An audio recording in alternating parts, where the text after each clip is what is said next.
I can't tell you the exact number of children who eat breakfast and lunch in Woods County. That's Winoka, Freedom, and Alva that eat breakfast and lunch during the winter months, but I can tell you that during the summer that usually is not an option. I can't tell you how successful the Gulp and Gallop was, but I can tell you that if one child did not go hungry for one of those days, I would consider that a true success. I'm glad that you asked me to speak to you today. Lynn called or texted me and asked me. I'm Niki Chaffee, as he said. I work for Chaffee Properties. I do have I'm a registered nurse also, have a current license in Kansas and Oklahoma that I'm choosing to help Arden with our business. And let me tell you, my job title for this project was this on-site coordinator. And let me tell you a little bit about how I came to do that. This is a Woods County Coalition for Healthy Living project, and I happened to be attending one of those meetings as a representative for Arden during the time he was mayor. We listened to Katie Honia, who came from the Regional Food Bank, to present this program, and the Woods County Coalition decided that was a project that they wanted to undertake. They did need an on-site coordinator, and I volunteered to do that. I'm not going to tell you it was an easy job because it wasn't, but I was extremely and am extremely passionate about that position.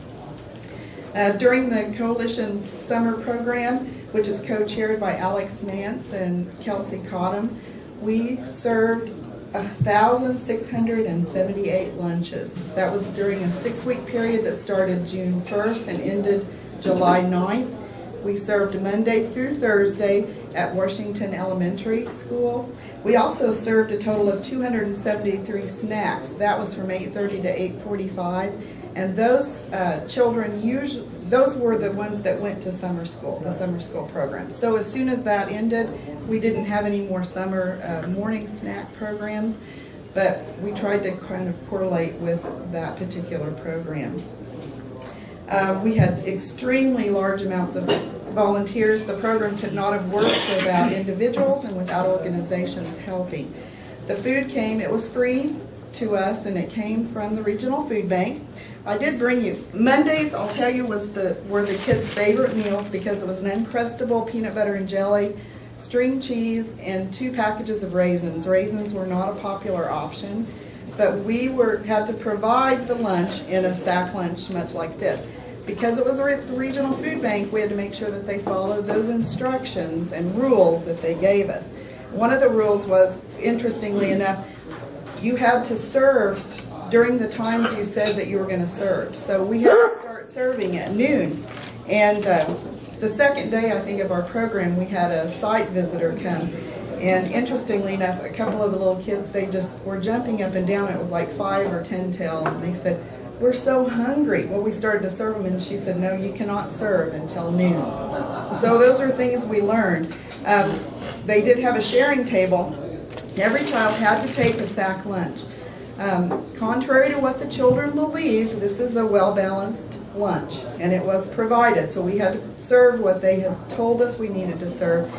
What they did not eat was put on a share table if they did not open it, and then anyone else could have that food that was on a share table. You could not serve seconds. They only got one meal. Some of these kids, I did see one child eat 3 sandwiches before he left. They could not take food off site. They could take a fruit or a grain item only. And one little boy was walking down the hall for the snack, and he had his grain and his fruit in his hand, and I said, "No, you know, you can't do that," and he was not going to let it go. And I thought, I am not wrestling food away from a child, because this is the whole idea here. But the rest of the meals, the afternoon lunches, consisted of a turkey-based sandwich. Usually was a turkey-based ham, turkey-based submarine sandwich and cheese. They had, I brought this milk because this is kind of interesting. This is shelf-stable milk. It does not have to be refrigerated. I tried to make sure that it was nice and cold because kids don't like 1% milk, and they certainly don't like it warm. We got this in white and chocolate. And then they had 2 fruits. Interestingly enough, mandarin oranges were their favorite. And then I have just applesauce too. Now, It took me about 2 or 3 weeks to realize that I better supplement this because this was kind of a boring lunch. I mean, considering what your kids get to eat. So we went to the Alva Market, and Mary and Randy Hamilton, I'm going to pass this around and you just kind of look it over. Mary and Randy Hamilton helped me, and we provided some chips. Walmart gave us $150, so I bought some little chocolate candies. We bought some of the cookies and chips, and then I did provide some fresh bananas. The Regional Food Bank gave us a flat of red plums. This was really interesting. I cannot tell you, I bet about 75% of the children had never had a plum before. One little girl came up and said she wanted a peach. I told her that that was a red plum. A couple of them said that the skin kind of bothered their gums because they weren't used to biting into fresh fruit. And if you consider that, I got to thinking, you know, fresh fruits and vegetables are kind of expensive. So I'm sure that some of these kids didn't have an opportunity to have that. Lots of programming went into this. Lynn provided some opportunities for the kids to watch them do a newspaper, which is almost a lost art. We had people from the museum come, show them how to make fresh butter, and they had made bread. I mean, people went above and beyond to help with this program. I think it was a tremendous success. Do you have any questions for me? Check with Michelle Obama before adding the extra food. I have heard that Michelle Obama had a lot to do with this being a well-balanced, nutritious meal. That's why they had to take it, even if they didn't eat it. How many did you average? You told me how many you served, but what was the average attendance each day, or roughly? Okay.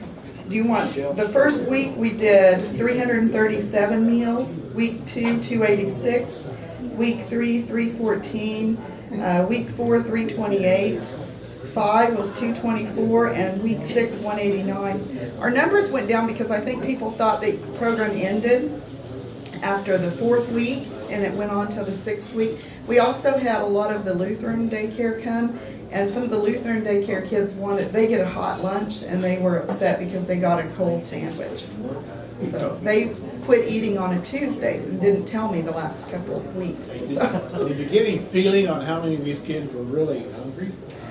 I think that a majority of them were hungry. I really do. Like I said, the little boy that ate the 3 sandwiches, I was really fearful that he was going to be sick before he left. I had a couple kids try to bag up.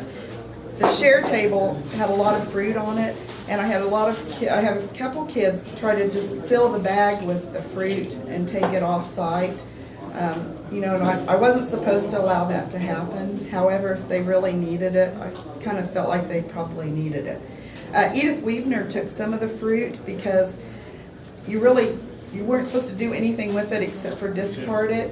I mean, it wasn't supposed to leave the site, and after it was counted in that bag and put on the share table, it was not reusable. It could only be used one time. She took some of the fruits on 2 occasions, and she made them a pear chocolate cake one time, then she made a peach cheesecake one time and brought it, and the kids liked that. The last day we served them some hot dogs, and they just clamored for the food. I don't know what the deal was. We tried to make it more like a summer camp atmosphere versus just we're going to do this free lunch. That's why we tried to have a fun name for it and not make it look like a handout.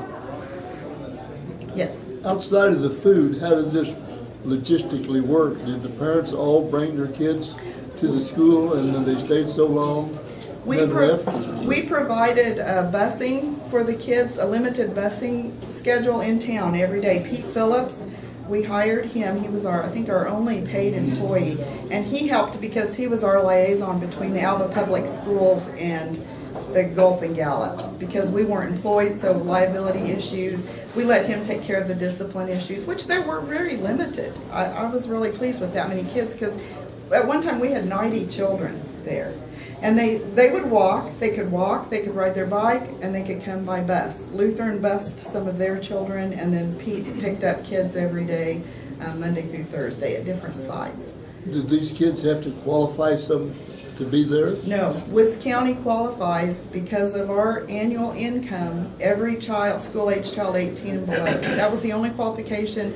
We could only serve 2 adult meals, and they had to be 18 and below, preferably school age. And I talked to another coordinator there at Okema, and he said that his problem, which we hadn't thought of initially, is that you wanted to make sure that you had children that were potty trained, because now there's a 3-year-old program, and we didn't turn away children, although we did want them to be potty trained. And You think it'll happen next year? I hope so. Like I said, the Woods County Coalition was extremely passionate about this program too, which I think is what it takes. Who got the 2 adult meals? I usually serve that. We had Upward Bound students, so their coordinator that brought them, I gave one to her, and then I gave one to Pete Phillips, who was our paid bus driver. Yes. Which day was the most popular? Monday.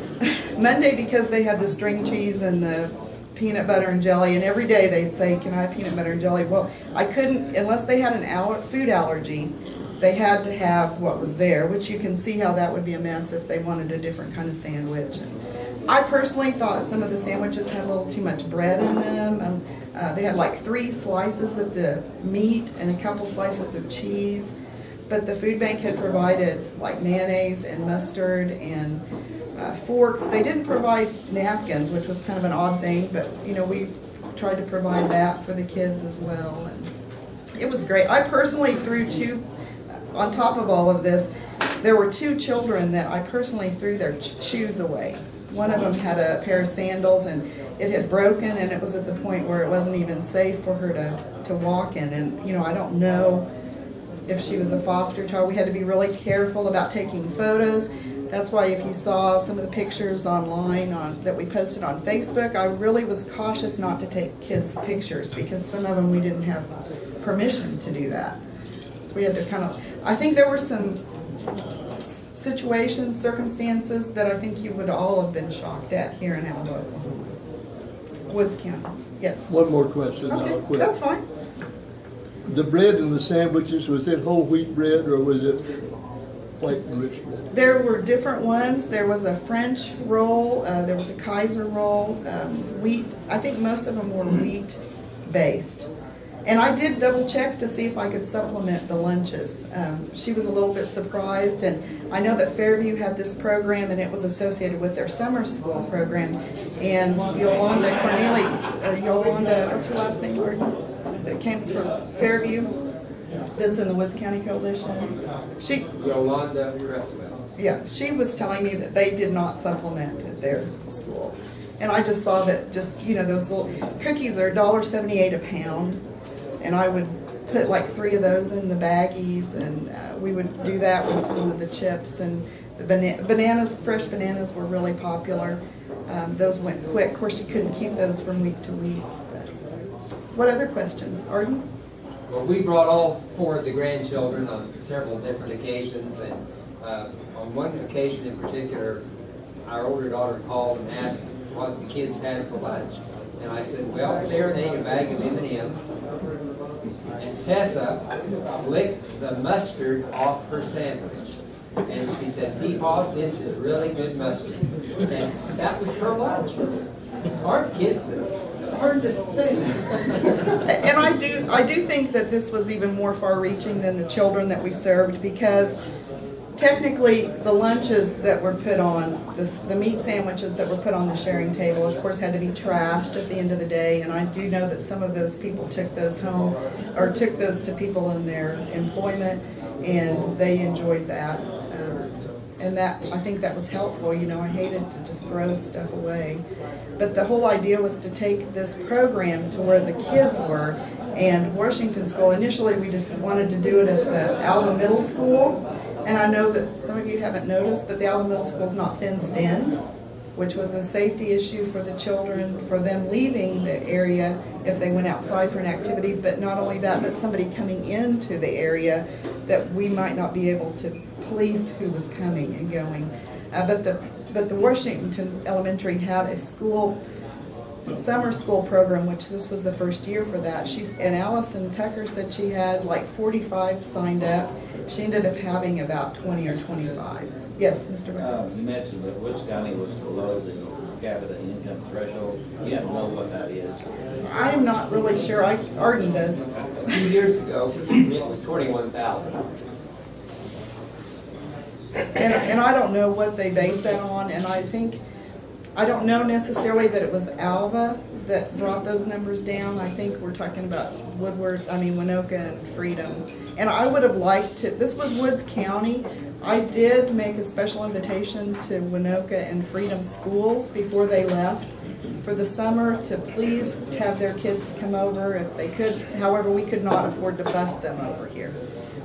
So I don't think we got a lot of kids outside of the Alva area. Maybe next year, I don't know. I do think that the big success was because of the programming that we had.